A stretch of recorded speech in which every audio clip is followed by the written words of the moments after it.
there are exciting things in store for House of the Dragon fans. Emma Darcy, the actress that plays Rhaenyra, revealed exciting details about her character that will be explored next season. While Rhaenyra has gone through some terrible things in season 1, that will not stop her from being a powerful character in the upcoming season. Keep watching if you're interested in knowing more about what's in store for Rhaenyra's character. First, let's see what Emma Darcy says about their character's portrayal in the next season. Emma Darcy reflected on their character's inability to unleash her true desires in season 1 because of circumstance, but season 2 will give their character enough motive to let loose completely. Rhaenyra will release her true nature because any attempts at repressing who she is will fly out the window with Lucerys Steph. Darcy is excited about what comes next for Rhaenyra because they'll explore her desires and instincts more openly. During the season finale, we watched Rhaenyra finally crowned queen at Dragonstone. It was a defining moment for her character. She becomes queen, dealing simultaneously with a traumatic miscarriage that prevents her from visiting those who swore allegiance to her. The newly crowned queen, whose own claim to the Iron Throne is threatened by her half-brother, considers all possibilities of keeping the peace. Instead of caving into ambition, Rhaenyra considers giving up the crown for the greater good of the people instead of pursuing war. The unsuspecting mother, at the moment in the show, is unaware of her son's death. As the finale comes to a close, we see her collapsing in anger and pain after receiving the news, making it obvious that peace will no longer be an option in season 2.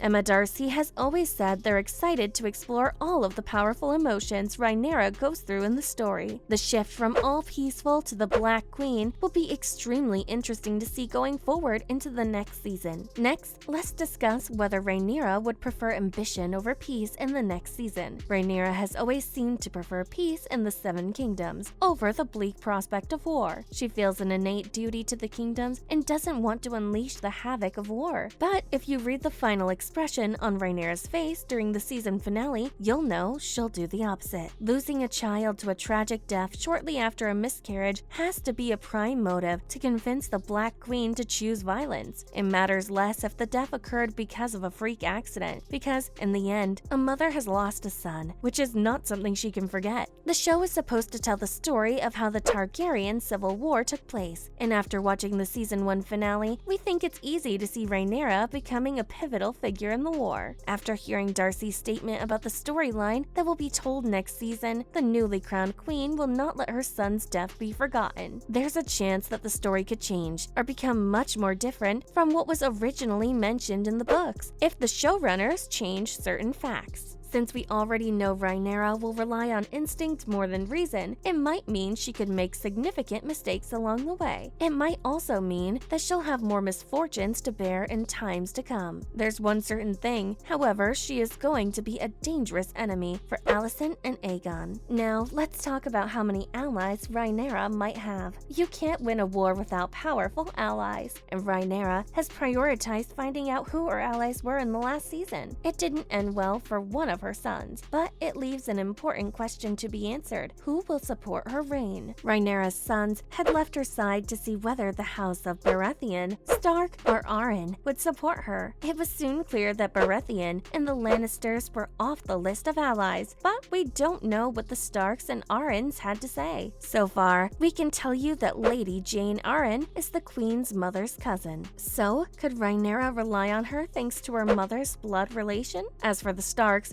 we already know that they're an honorable bunch that would never turn their back on an allegiance like this, because Lord Rickon Stark already swore allegiance to Rhaenyra in episode 1. Now we have to depend on his son, Lord Cregan, to make a decision similar to his father. If Rhaenyra has strong allies to back her up, she can wield great power against her opposition. Since 2 contestants lay claim to the throne, but neither seemed to want to back down, the strength of a better leader will determine which banner will gain the most support. Moving on, Season 2 might lead to brutal deaths. Some characters have gone off track from the books they are adapted from. One such character, whose fate we've yet to see, is Sir Steffon Darklyn. Originally in the source material of Fire and Blood, Steffon has a much more pronounced role in the story. He was a loyal member of the King's Guard when Viserys was still king. But when the Dance of the Dragons began, he fled King's Landing to serve Rhaenyra as her Queen's Guard. Steffon's character is one of great loyalty, but in House of the Dragon, we see little of him. He appears in only 3 episodes of the show. His character is portrayed with little importance, and he's usually in the background, or just letting Viserys know that his daughter has arrived. Daemon name drops him and the dragon Seasmoke during the season finale, which casually hints at the character's eventual brutal death. Being burnt to death by a dragon you're trying to ride isn't one of the most pleasing deaths, but that's exactly what happens to Steffon. The dragon Seasmoke's rider, Rhaenyra Targaryen, never died. He just faked his death and escaped the 7 kingdoms for good. That's a move from the source material too, because in the books, he dies for real. In the show, however, he leaves quietly with Sir Carl, his lover. So this will lead to Seasmoke becoming a major player in Steffon's death, and since Daemon has already name-dropped the dragon and the Queen's Guard, we think this brutal death will take place very soon. Next, let's see how House of the Dragon deviated from the source material for Steffon. In Fire and Blood, Steffon does a service to Rhaenyra when he flees King's Standing. While leaving, he takes the crown of Viserys so his daughter can be crowned queen properly. Rhaenyra gets to have a coronation with that crown and Dragonstone. The significance of that crown is very important because it bears the symbols of the House of Targaryen. Not only that, but also the crown has been traditionally worn by Rhaenyra's ancestors, like her great-grandfather, Jaehaerys I,